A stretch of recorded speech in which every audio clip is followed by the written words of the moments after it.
Okay, it's my favorite part of the show. It's hot or not. Mel, you picked this. I could just get in trouble talking about lazy girl jobs, and I'm gonna give the keys to you for this one. So What is this? What's going on I here? like I like to pick things that, that will I don't like the I actually don't like the term either. Um, the term was coined by some TikToker. Um, Oh, and I know what this. Okay, I remember this. I got yeah, you. so really the term I don't like the term because I don't like the term lazy girl, but it is a term that was, sort of trending on social media. But kind of like with our fintech acronyms, it's always fun to have one that's sort of catchy and trending, and people kind of somewhat know what it is.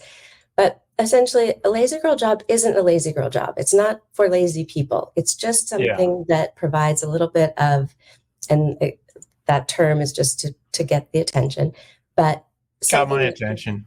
right? Yeah, you didn't want to touch it. You're like, no, I'm not Exactly. talking about this. Touch it.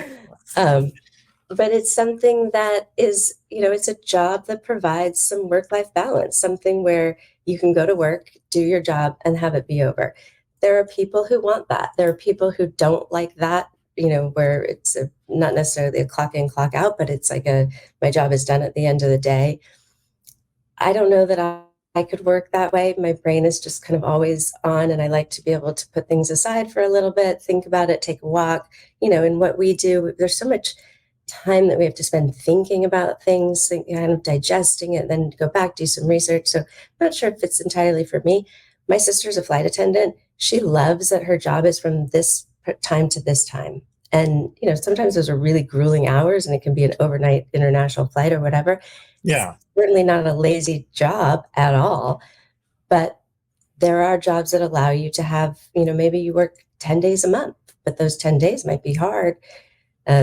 So I think it's the term may not be the most PC term in my mind, but there's definitely I like it better than quiet quitting, that's for sure.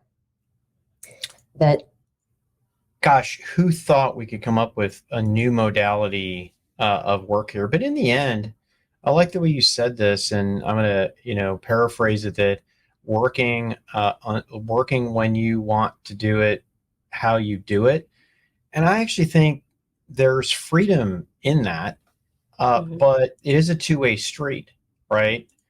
That we can't expect all employers to be able to have all these opportunities. I mean, like I always used to say, the most successful, more insights and strategy senior analysts um, uh, are here for reasons other than having a job, and we're very flexible in the way that we do things. I hire a very mature crowd who is comfortable being very autonomous in what they do, and don't get paralysis when they're not told what to do and how to do it, right? So in a way, I I don't think we're lazy girl jobs, but we are catering to something more than, oh, you want to be an industry analyst and be a tech superstar, right? mhm, There's the quality of life, there is the work, right? Have a lot of flexibility when you do things. So I could never poke holes at somebody's desire to have a certain uh, way of life, but on the other side, folks can't be too upset with an employer who doesn't sign up for that, right? Different right. jobs, different ways. So my career advice, I'm not a hashtag career advice person, but you know, make sure you ask those questions and be very open and honest with your employer, right?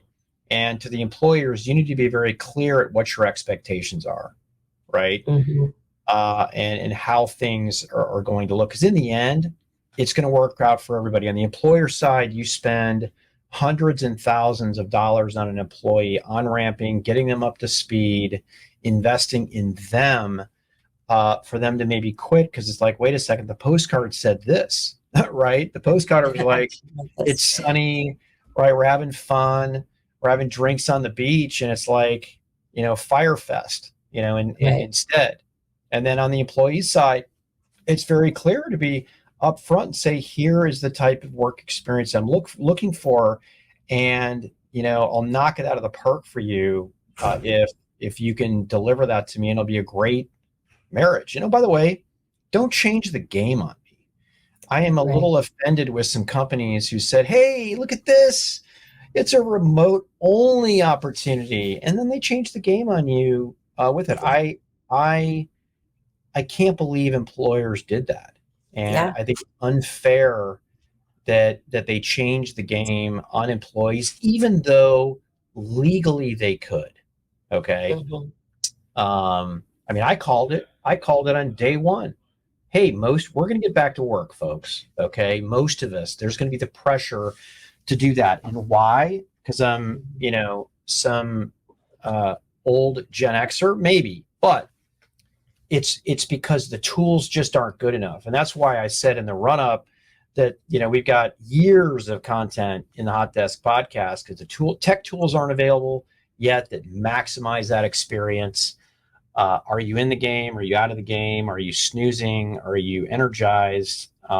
These things matter. Gosh, I really talked a lot about the hot or not for saying it's all yours, You didn't Mel. want to touch it. Yeah. So Yeah.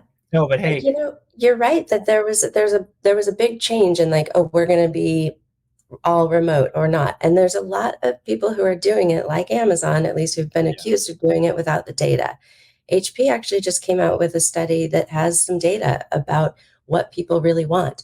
And I've seen other recent studies where the the flexibility around hybrid work is not the number one thing that employees want. It's meaningful work. yes. Oh, that's right. I knew that blew me away when I saw that.